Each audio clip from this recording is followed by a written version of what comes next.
Hey guys, welcome to the Kiln of the First Flame. Lovely. So I bet you all are wondering where we're going to go. Well, we're here at the Flameless Shrine. Let's go to Firelink Shrine.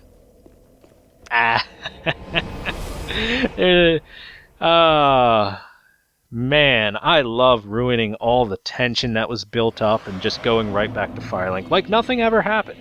Like nothing ever happened. You can even talk to the Firekeeper. For the lords of Cinder, for the ashen prisoners, for all those held to preserve the fire.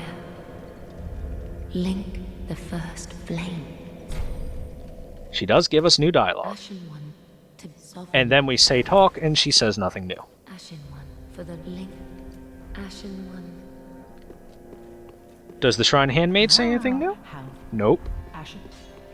How about Andre? I'm about to link the first flame, dude. Do you care? What need?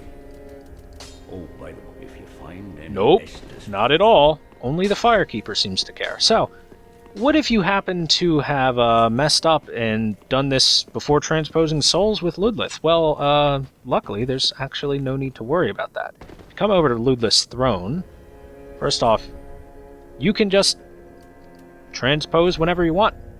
And speaking of which, Bountiful Sunlight, which we can get from the Soul of Rosaria. Gradually restore high HP for self and a broad area. Special miracle granted by the Princess of Sunlight. The miracles of Guinevere, loved as both mother and wife, bestow their blessing on a great many warrior. So Rosaria seems to have been related to Guinevere in some way, shape, or form. Feel free to do that if you want. And we can also pick up the Skull Ring, which Ludleth leaves behind. You can also murder Ludleth for it if you want to. Ludleth does respawn if you murder him, so it's up to you. Anyway, let's find that skull ring wherever the hell it is in my cacophony of rings, so that we can look at it and then never look at it once and then never look at it again. Because, as I recall, it's crap. Oh, well. Easier to be detected by enemies. One of Corlin's transposed wonders derived from the soul of a soul feeder. The soul feeder was a beast that insatiably absorbed souls to feed its own power. Even after its accursed corpse was burned, it is said that the pungent stench of souls left the air permanently stained. It basically turns you into a walking, alluring skull. And while this is crappy for single-player mode, if you're playing multiplayer, it makes you a very good aggro puller for your friends. And it's especially nice with the fact that when you jump into certain phantoms and you have this ring on, you're untouchable, but the enemies will still be aggroed on. So, now that we've pulled that out of the way and cut away all the awesome tension that was built up by the game and ruined all of it, I hope you all enjoyed me ruining things. You're welcome.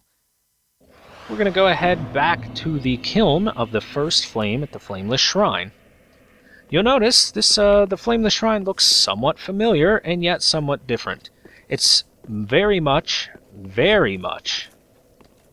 like the shrine at the Untended Graves. It's completely dark, almost pitch black in a way. But at the same time, it is the exact same shrine as normal Firelink. Thrones and all, even with the engravings on the back of them. However, there is nowhere to go for the most part. You can't, like, all of the side chutes have been crumbled up by rubble. There's no exit. The only real way to go is right up here, up these stairs into this. But we can try to... Oh, wait, come on, let me through. Come on, man, I want to go up there. And we can't. And we can't go up the other way either. This is a straight line. However, straight line to a pretty cool looking place.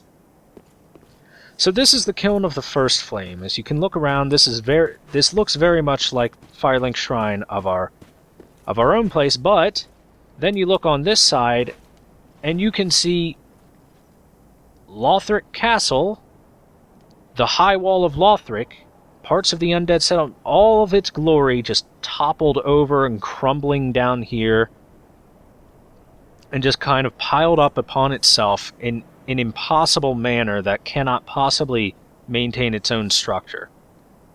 Hence why it's an impossible manner. Man, I am just repeating myself in a way.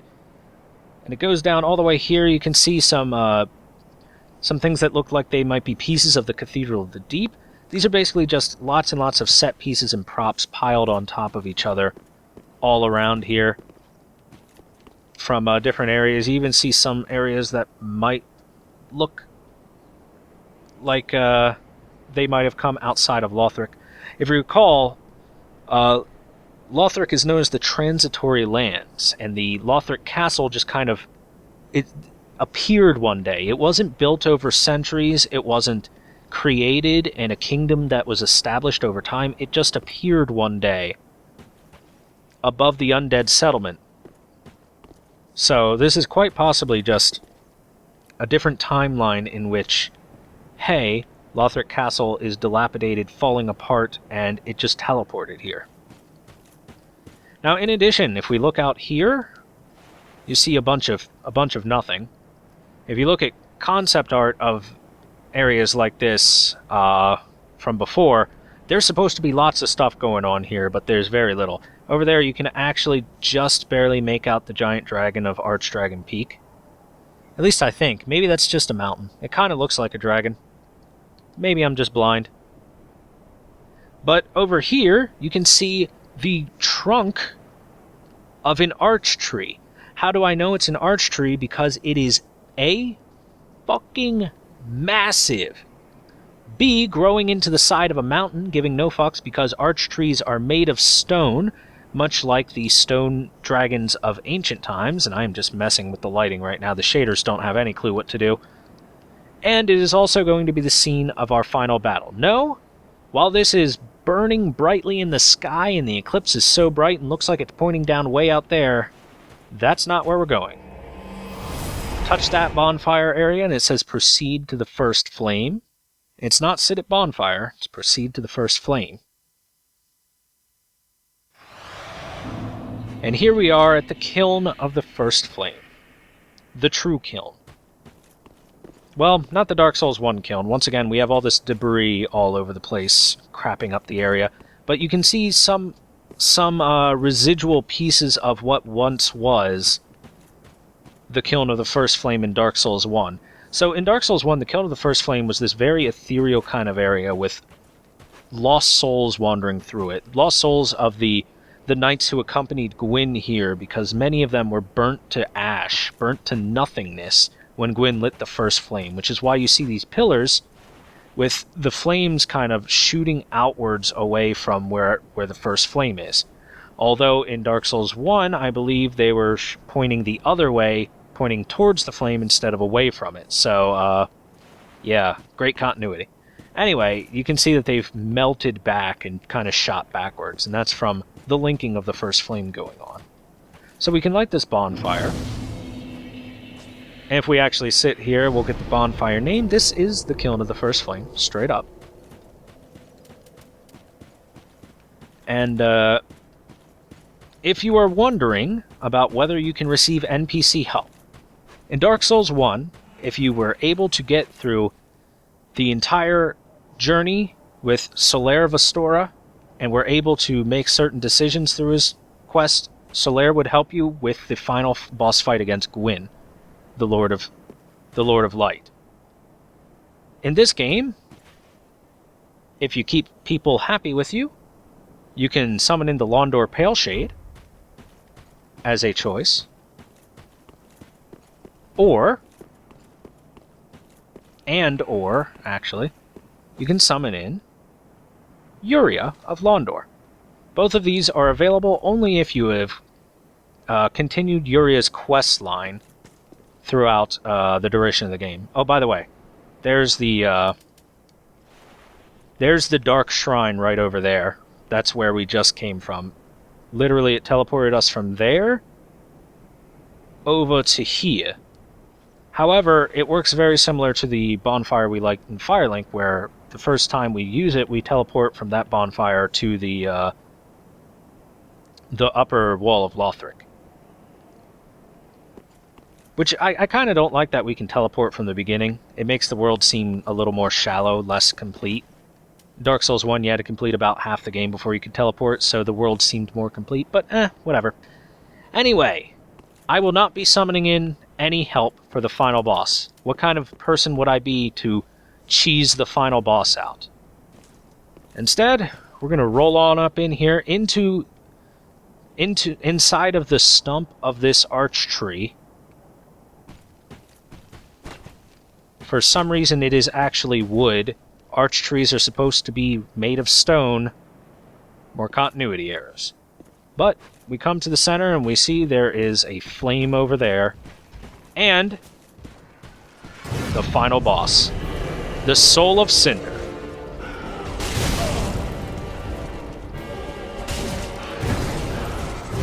So the Soul of Cinder is pretty cool as a boss concept. He's rather cool as a boss concept. So first of all, he uses the coiled sword as his weapon. The BONFIRE sword. I don't want to, like, kill him too fast, which I could easily kill him pretty quick. Trust me on this, guys. I've fought this boss a couple times. But the best part is that he can swap from one stance to the next, from one style to the next, because the Soul of Cinder is the soul of everyone who has ever linked the bonfire, who has ever linked the first flame. I'm surprised that hit me, but okay, take it.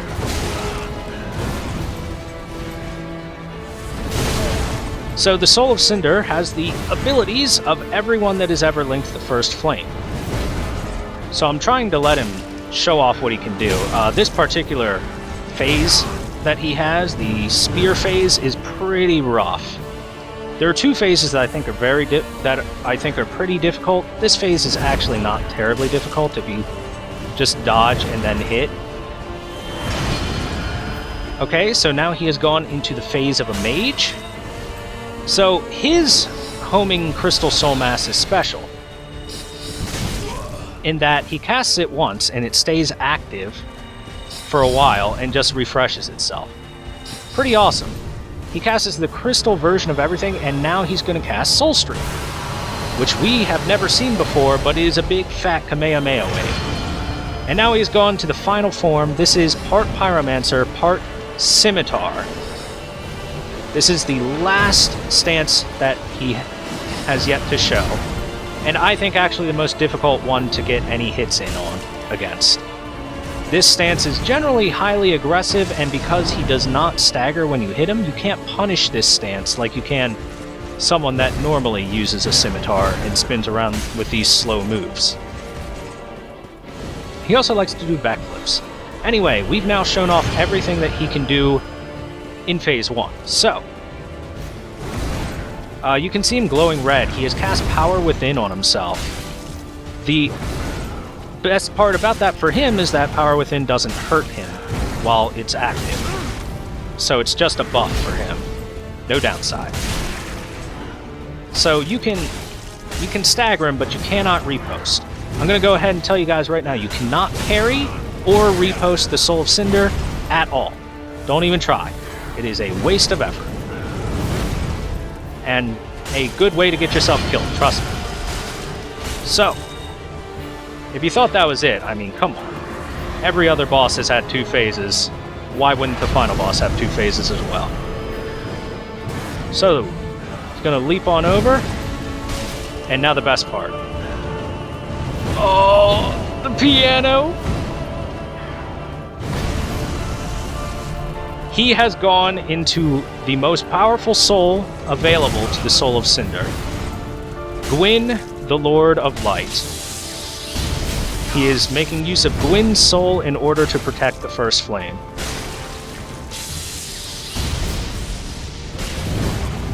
He fights just like Gwyn does in Dark Souls 1. Throwing lightning, but he's a little bit more aggressive. Chasing pretty quickly, or at least usually more aggressive. He's being pretty tame right now. Oh, the grab! Oh, jeez. Blasted! Nice. Oh, he's gonna throw a bunch of lightning in the air. Watch this. This is cool. This is cool to see. Oh, it just tracks the shit out of you. Okay, so when he grabs you, he also applies power within to himself. Whenever he takes that stance, get away from him. That attack will combo you and juggle you through the air and murder you. You will not live. You will not live. Oh, I got grabbed again. I'm dumb. I'm not dodging the easiest grab in the game to dodge. Oh, I'm getting punished for dumb heals too. Oh. Okay, alright. It's time to finally put Gwyn to rest. I think we've shown off his moveset. Come on, good attacks, Gwyn. Oh, that's a good attack. Yeah, baby. And you're done. I'll take the hit. Good trade. Goodbye, Gwyn.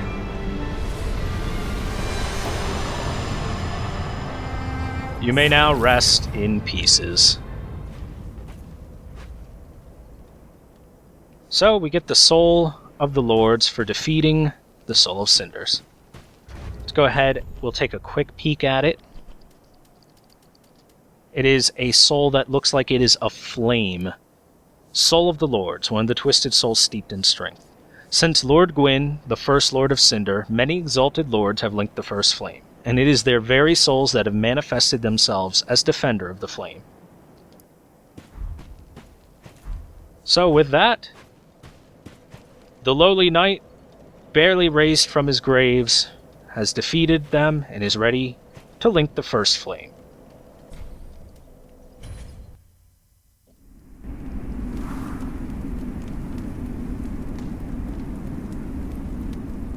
However, if you recall,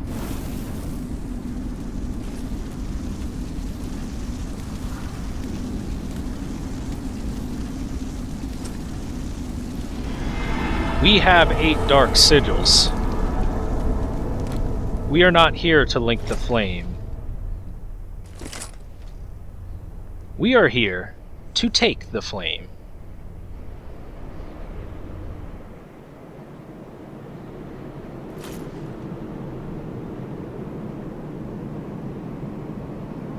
And thus the eclipse turns completely dark. The dark sigil turns completely dark.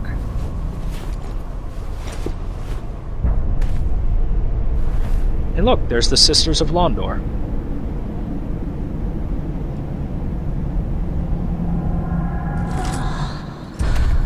Gracious Lord,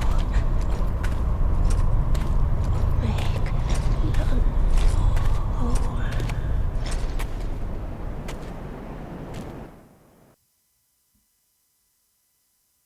And with that, we have usurped the fire.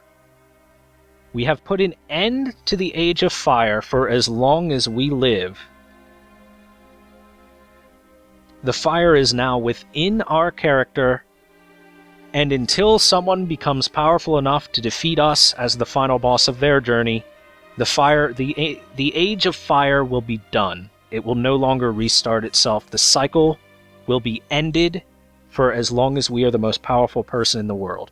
And to be fair, it's going to be tough to top us at this point. So I like that ending a lot. I like that ending a lot, mainly because it puts an end to the Age of Fire. Since Dark Souls 1, I've been trying to put an end to the Age of Fire.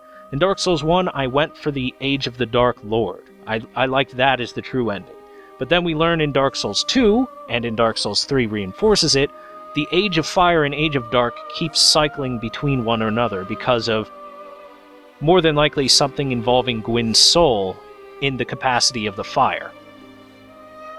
However, because we have all these dark sigils, because the dark soul within us has grown so strong and so prominent within us, and we have become a true hollow, when we take the flame, instead of linking it and lighting it again and spending our soul to light the fire, we absorb the fire into our own dark soul and bring about an eternal Age of Dark. the end to the Age of Fire, the end to the cycles. At least that's how I'm interpreting it. I really like the idea of that end. I enjoy the thought that we can put an end to an endless cycle, because every single game, Dark Souls 1, Dark Souls 2, and Dark Souls 3, all of these three in this trilogy, every game takes place at the end of the Age of Fire, the fading light, and our journey has always been, at least everyone urges you to link the flame, to continue the Age of Fire, to continue it. Well, that's not necessarily the end that I wanted. I don't necessarily want to continue an Age of Fire that's only going to slowly sputter out over time. The fire is going to end eventually. Why not put it to an end, and then become the Dark Lord? Well, that didn't work out much in Dark Souls 1. In Dark Souls 2, I forget much about what happens towards the end of it. I think we just linked the flame. Sorry, I don't remember much about Dark Souls 2. I wasn't a huge fan. In Dark Souls 3, we have the option of taking the fire. The fire no longer has a home. The fire no longer has any embers to relight itself because it's ours. And I love that ending. There are 3 other endings that can be gotten in this game. I will have some additional video to show that. And I'll give my thoughts on Dark Souls 3 now. I think Dark Souls 3 is a fantastic game. I think all the Souls games are fantastic games. Even Dark Souls 2. I'm not a huge fan of it, but it's still a fantastic game in its own right. If it wasn't a Dark Souls game and had its own kind of storyline, rather than trying to be a continuation of Dark Souls 1, it's still a great game.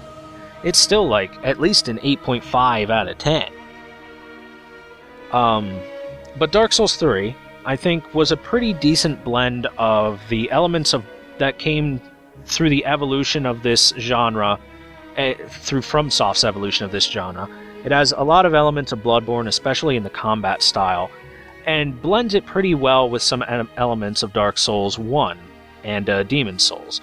It blends relatively quick-moving combat with the slower, heavier style of the original Dark Souls. The problem is that with certain things turned off, like poise, heavy armor becomes completely useless other than for the fashion. Vigor, as a stat, becomes completely useless other than you want to wear heavy armor and be fashionable. And the fact that daggers can stagger heavy armor users goes against the grain. It really goes against what I was thinking was going to happen. So I think Dark Souls 3 did a lot of good things to connect Dark Souls 1 and 2 together. And it did a lot of decent things to blend the combat styles, but at the same time, it was a step backwards in certain capacities. The Covenants don't work great. Dark Souls 2 fixed a lot of the issues, but Dark Souls 3 stepped backwards instead of continuing forward with that. I still can't believe poise is just turned off. It's just weird. In fact, Dark Souls 2 had a very similar stat called Agility, which was for helping out rolls and heavy armor, which no one leveled because it was garbage. So, obviously, if that's what poise is doing, it's useless. If it affects hyper armor, it's mostly useless. It's just nothing. Anyway, if I were to rate all of the Soulsborne games, including Demon Souls and Bloodborne, along with the Souls trilogy, I think Dark Souls 1 is still definitely my favorite. The world in Dark Souls 1 is just so naturally built upon itself, and there's a natural progression from one place to the next. On top of that, the storyline behind Dark Souls 1 just feels overall complete, even though it's an incomplete game, and they kind of rushed it out the door. Dark Souls 1 itself just feels like a better game to me personally. Second favorite game, I'm gonna put Dark Souls 3 there. I really do enjoy this game. There are certain facets of it that are just head-bashingly annoying, but I mean, that's Dark Souls. Dark Souls always has a couple of those available. After that, I'd say Demon Souls is my third favorite. I think Demon Souls is still solid. The major thing that held Demon Souls back is just the mechanics. It feels rigid. Then Bloodborne, and then Dark Souls 2. Dark Souls 2 is the red-headed stepchild. Bloodborne, I've got so many problems with, but that's another video in itself that I could talk about. So begin Journey 2. Journey 2 can be initiated from the Shrine Bonfire if you do not wish to. So we're going to say no. We got one more thing, one final thing to do. If you recall, we got the soul of the Lord of Cinders. Well, Ludlith, old buddy, old pal? Or, well, the cinders of Ludlith. Let's begin transposition. What can we get from the soul of the Lord of Cinders? Let's find out. I'm actually, just gotta find it. It's probably just at the bottom. Did I pass it? Oh. It's just Soul of the Lords. Okay, so yeah. First off, we get Sunlight Spear. Miracle of Gwyn the First Lord. Hurls a Sunlight Spear. The tales of Gwyn's Archdragon hunts describe the inception of the Age of Fire. So, obviously it makes sense that we would get this, because this is Gwyn's signature ability as the Lord of Light, was to hurl massive lightning bolts, which is what he used to originally peel off the stone scales of the Archdragons. And the Firelink Greatsword. The Lords of Cinder linked the First Flame, and this greatsword was wielded by their deific manifestation. This coiled sword, found thrust in the bonfire, existed long before the Throneless Lords themselves. With the skill of Ember, the fading flame momentarily illuminates and launches itself forward. Let's show what that looks like real quick, once I can find it. There we go. Let's show off what this looks like. So this works as a standard greatsword, which means it's basically garbage. Greatswords in Dark Souls 3 are pretty bad. They don't have the hyper armor of ultra greatswords, while they don't have the speed of short swords. So standard greatsword moveset. You get your side-by-side swings, your straight-down thrusts, two-handing. You get your top-to-bottom thing, your side-by-side swipes for the R2s. But let's take a look at the skill that we get. Let's go ahead and just find some test fodder here. Hey, there we go. We can't really do it on the stairs, so... Ready? There you go. Oh. We didn't get a great view of how that worked, so... Do it one more time. You charge it up, and it shoots flames forward. And then it's a light for a little while. A light on fire. So not bad. Not great, though. I would honestly say that this sword is pretty weak. The weakest part of this sword is the fact that you do not get to stance switch with it. You don't get to change over to a spear, and then over to a staff, and then over to a scimitar at will. What a missed opportunity, FromSoft. I'm so disappointed in you. But, hey, can't have everything working all peaches and cream. This isn't Bloodborne, no trick weapons available. With that, it's the end of Dark Souls 3. We've defeated everyone and everything that stood in our way. We've taken the fire, we have usurped it, and, you know, I'm actually interested. Yuria, what's up? Our Lord, thine heart is fixed upon the linking, but brave usurper, so that we hollows... Our Lord, I pray when them the aid... Alright, usurped it, damn it. Whatever. Screw you, Yuria. You're supposed to be nice. Supposed to be nice. Oh, right. There is one more thing. Sorry, I keep piling on. One more thing! Let's talk to the Shrine Handmaid. Because, she now sells a Titanite slab.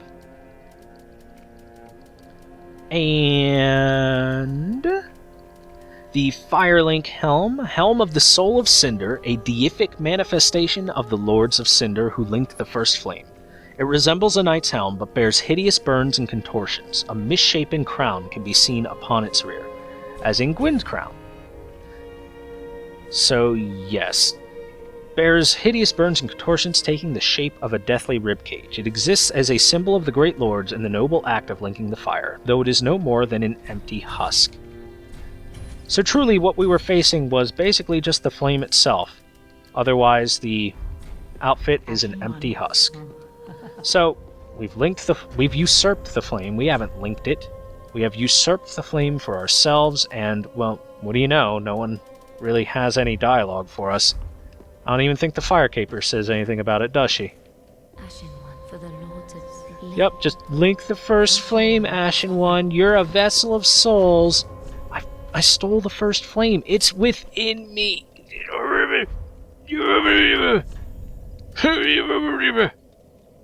I just have no words for how annoying that is. Anyway, overall, I enjoyed Dark Souls 3. I hope you guys enjoyed the playthrough for Dark Souls 3. And, pretty much I just hope everyone had fun with it. I had a lot of fun with it. So, I just want to put on the Firelink set real quick, because it's a pretty cool set. It's a pretty good looking set, overall. The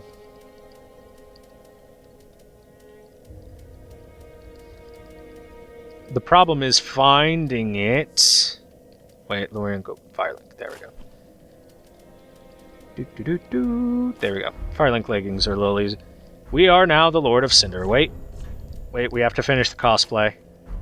We are now the Lord of Cinder. With fire in our name. We can't even use Karthus Flame Arc with this. What a jip. Well, that's it. We have done the bonfire. We've done the everything. We've beaten the game. There's nothing left to do but to go to the Kiln of the First Flame, dance on the grave of the Lord of Cinder, and end this game.